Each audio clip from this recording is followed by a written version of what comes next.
Alex, we talked last week about the Milwaukee Brewers kind of being these perfect trade partners for the Atlanta Braves. And that's not necessarily that the Braves are going to trade for all of these guys, but the Brewers, according to Ken Rosenthal, are open to having a fire sale. Everybody's on the table for the right price. So guys like Corbin Burnes and Willie Adames and Freddie Peralta and Brandon Woodruff.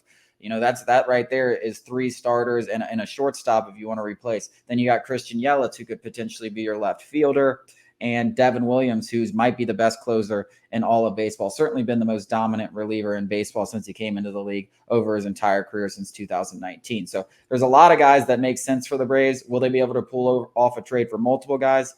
Maybe not, but at least one of these guys, especially considering they made a trade with the Brewers last year with Sean Murphy and William Contreras, which was a win-win for both sides. So there's a relationship there.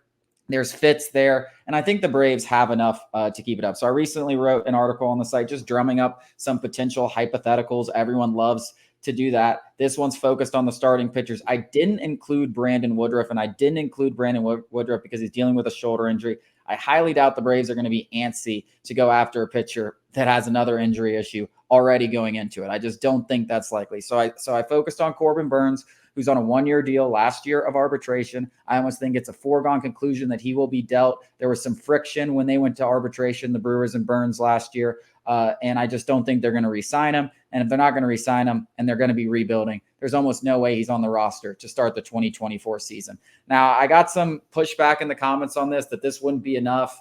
I just disagree. I went with Bryce Elder, Dylan Dodd, and Vaughn Grissom. Now, you could sub out Bryce Elder with AJ Smith-Shawver. I think they're probably of equal value. Maybe they prefer Hurston Waldrep, one of those three guys. Now, I understand that the upside with Waldrep and AJ Smith-Shawver is higher, but they're also unproven. And I think could be something to be said about having a proven guy like Bryce Elder, who isn't a free agent until 2029 on your roster. Now, if you want to go with the upside route, that's fine. But just understand that all GMs aren't looking at AJ Smith-Shawver and thinking best case scenario, this guy's going to be a frontline starter. Like, I know that's what we hope he's going to be, but he's still, there's still a lot of work for him to do to get there. Bryce Elder is a more proven commodity. Obviously, I think I'd rather trade Bryce Elder, and I think that's what other people would think. That's probably what the Brewers are thinking. But I think interchanging those guys, it wouldn't matter to me. I think that's kind of what you'd be looking at in a potential trade for Corbin Burnes. Yeah, Corbin Burnes is obviously the jewel here just because of, he's a frontline starter. I know other guys have more control, but, I want to think of it as like from a sky view, from a bird's eye view, free agency, all this stuff we're talking about, Alex Anthopoulos, the Braves are maybe potentially willing to spend more money on the right fit. What have you seen in the past that says we're going to get into a bidding war for an Aaron Nola?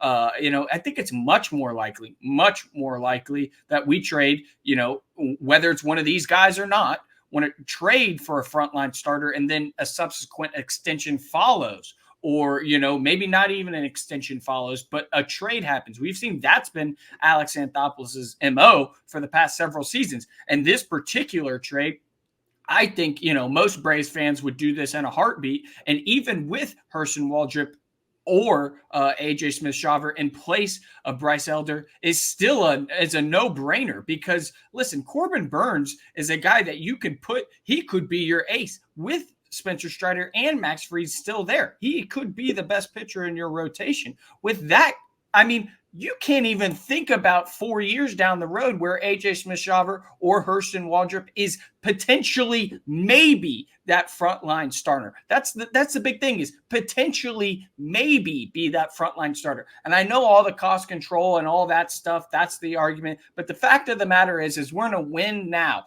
We would trade both of those guys for a World Series trophy. Every single one of you Braves fans would do that. And if you don't, then I don't know.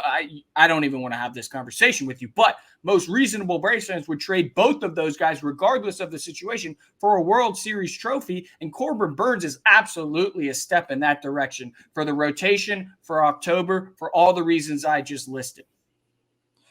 Yeah, I mean, I think the big thing with Corbin Burnes is if you are going to give a guy like AJ Smith-Shawver or Hurston Waldrep up in that deal, and I don't think you're not. Yeah, you got to extend him. I mean, that's got to be your primary thing.